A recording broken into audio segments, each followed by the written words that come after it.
Assalomu alaykum. Meni ismim Nurxo'jayev Odilxon Talato'g'li. 2001-yilda Toshkent shahrida tug'ilganman.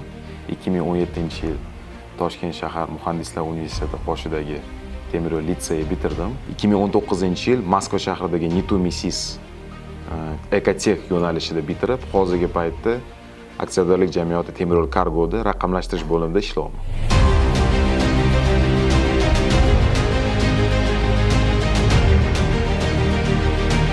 Bu yo'nalishga kelganimizning sababi shundaki, yoshlikdan shu ota-dodalarimiz, buvilarimizni ko'rib, ularning ishlarini ko'rib, shu sohani qiziqtirib, kitoblarini o'qib, darslarini ko'rib, shunga qiziqish bo'lganmiz edi. Mani dodamlar 40 yil davomida, buvimlar esa 45 yil davomida Toshkent temir yo'l muhandislar universitetida dars berishgan. Dadam shu universitetni tugatganlar. Yoshlikdan shunga qiziqib bo'lib, shu sohaga o'zimiz ham kelganmiz.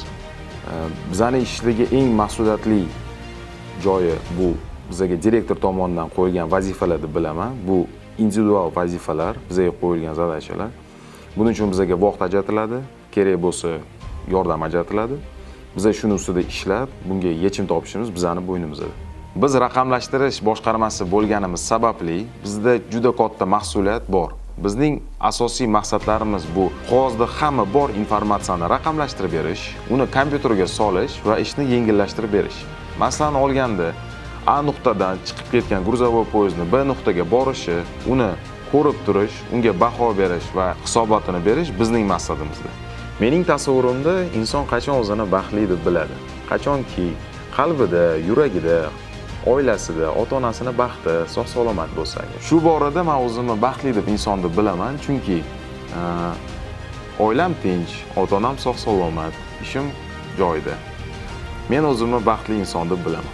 Yosh mutaxassislarga, o'zimning tengdoshlarimga maslahat beradigan bo'lsam, kasb tanlayotganda avvalambor o'zingizni, qalbingizni eshitishga maslahat beraman. Shoshilmasdan to'g'ri kasb tanlasangiz, kelajakda buyuk mutaxassis bo'lishingiz hech gap emas. Temir yo'l Kargo tashkilotida loyihalar ustida ishlash uchun juda keng sharoitlar yaratilib berilgan. Nafaqat yoshlar uchun, balkim har bir xodimlar uchun direktor tomonimizdan har xil imkoniyatlar yaratib berilgan. Jumladan raqamlashtirish bo'limini olsangiz, server xonalarini kiber xavfsizlik tomonidan kuchaytirish va hajmini oshirish loyihalari olib borilyapti. Aynan yosh mutaxassislar uchun loyihalar ustida ishlash imkoniyati juda keng yaratilgan. Aynan temir yo'l sohasida ishlaganimdan, hamkasblarim orasida obro'-e'tibor qozonganimdan, o'zbek o'g'loni va O'zbekiston temir yo'llarida ishlayotganimdan faxrlanaman.